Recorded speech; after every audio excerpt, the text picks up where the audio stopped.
Hello दोस्तों, मैं विजय गोप और मैं आज आपको एक और नया कहानी आपको सुनाने जा रहा हूँ। इससे भी आपको कुछ नया सीखने को मिलेगा। तो आइए इस कहानी को शुरू करते हैं।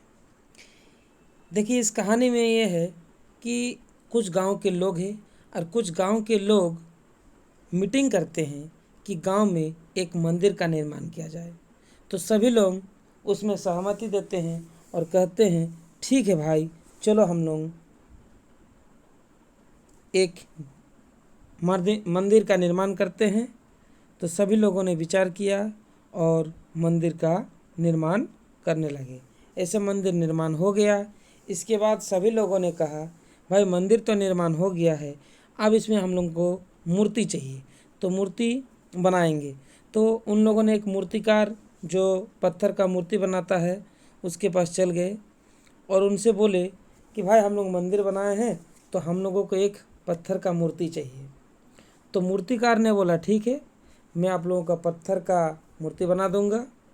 और ये मूर्तिकार पत्थर खोजने के लिए निकल पड़े और ये जाते जाते रास्ते में नदी का किनारे इनको बहुत सुंदर सुंदर पत्थर दिखाई दिए।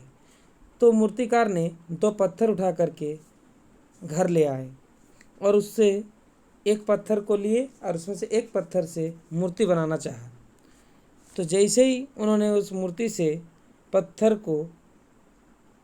को मूर्ति बनाना चाहा, तो उस पत्थर के अंदर से आवाज़ आया कि मुझे छोड़ दो, मुझे छोड़ दो, मुझे दर्द हो रहा है, मुझे कष्ट हो रहा है, मैं सहन करने नहीं सक रहा हूँ, मुझे छोड़ दीजिए। इस पत्थर के अंदर से आवाज़ आने लगा। तब और मूर्तिकार ने इस पत्थर को छोड़ करके एक दूसरा पत्थर को लिया और उससे मूर्ति बनाने लगा। जब दूसरा पत्थर से मूर्ति बनाने लगा तो उस पत्थर को भी दर्द हुआ, लेकिन उस पत्थर से किसी प्रकार का कोई आवाज़ नहीं निकला। मतलब एकदम पत्थर शांत था और कुछ ही दिनों में ये जो दूसरा पत्थर था इससे मूर्ति बनकर तैयार हो गया। अब क्या हुआ, जब मूर्ति बन के तैयार हो गया तो गांव के सभी लोग आए और उस मूर्ति को ले जा रहे हैं। तो जब ले जा रहे खुशी के साथ, तो एक इसी में से एक आदमी ने देखा कि उस मूर्ति के सामने एक दूसरा पत्थर रखा हुआ, वही जो फर्स्ट वाला पत्थर जिस पत्थर से आवाज़ आया, उस पत्थर को इस आदमी ने उठाया और उस पत्थर को लेके चल गया। बोला कि इसमें नारियल फोड़ने का काम आएगा। अब लेके चल गए। अब क्या हुआ कि मंदिर में मूर्ति को बैठा दिया गया और जो पत्थर था उस पत्थर को उस मूर्ति के सामने रख दिया गया। और जैसे ही लोग पूजा करते हैं तो सभी लोग पूजा करते हैं मूर्ति को, और जो भी नारियल होता वो जो सामने पत्थर रखा हुआ उस पत्थर में मारते हैं और फोड़ते हैं नारियल को, जैसे कि आप देख सकते हैं। धीरे धीरे पूजा करते हैं, नारियल फोड़ते हैं उसी से। तो ऐसे करके ये जो पत्थर है, जो रखा हुआ पत्थर है, पहला पत्थर, उसको बड़ी चोट लगता है, क्योंकि जितना नारियल फोड़ेंगे उतना दर्द होता है। अरे जिंदगी भर ऐसे चोट खाते हुए बिताते रहता है। अरे सोचता है और सोचने के बाद ये इस मूर्ति को कहता है कि भाई, मुझे जब शुरू में दर्द हुआ तो मैंने उस मूर्तिकार से कहा मुझे छोड़ दो, मुझे छोड़ दो, और उस मूर्तिकार ने मुझे छोड़ दिया। लेकिन जब तुम्हें मूर्ति बना रहा था तब क्या तुम्हें दर्द नहीं हुआ?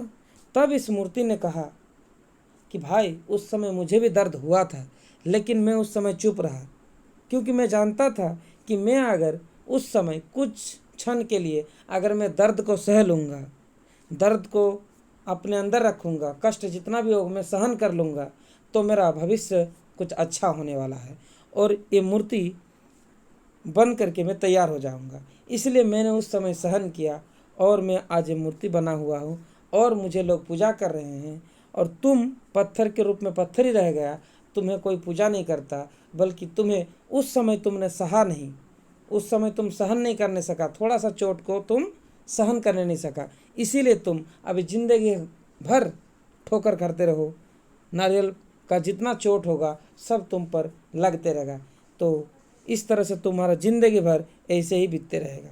इसीलिए कहते हैं कि समय पर थोड़ा बहुत कष्ट हो अगर मान लेते कि वर्तमान में कष्ट है, भविष्य में कुछ अच्छा मिलने वाला है, तो थोड़ा सा कष्ट को सहन कर लेना चाहिए। तो इस कहानी से हमें ये सीख मिलता है कि अगर हमको पहले अगर किसी चीज़ का थोड़ा बहुत कष्ट होता है, दुख होता है, तो उसको सहन कर लेना चाहिए, क्योंकि हमको पता होना चाहिए कि भविष्य में मेरा कुछ अच्छा हासिल होगा, मेरा पूजा जाएगा, मेरा लोग पूजा करेंगे।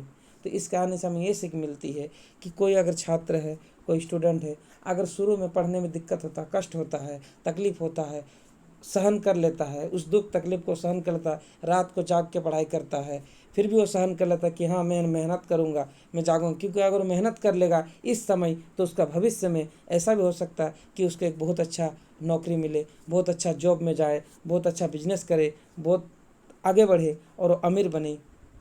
तो अगर वो शुरू में कष्ट करना छोड़ देगा, तो बाद में उसको कष्ट करना पड़ेगा और बाद में उसको तकलीफ ज़िंदगी भर सहना पड़ेगा। इसीलिए हम लोगों को किसी भी काम को करते हुए यदि थोड़ा बहुत तकलीफ हो, तो हमको उसको कर लेना चाहिए, क्योंकि हमको पता है कि भविष्य में इसका कुछ अच्छा होने वाला है। तो थैंक यू, धन्यवाद। अगर वीडियो अच्छा लगे तो लाइक, सब्सक्राइब और शेयर ज़रूर करिएगा। धन्यवाद।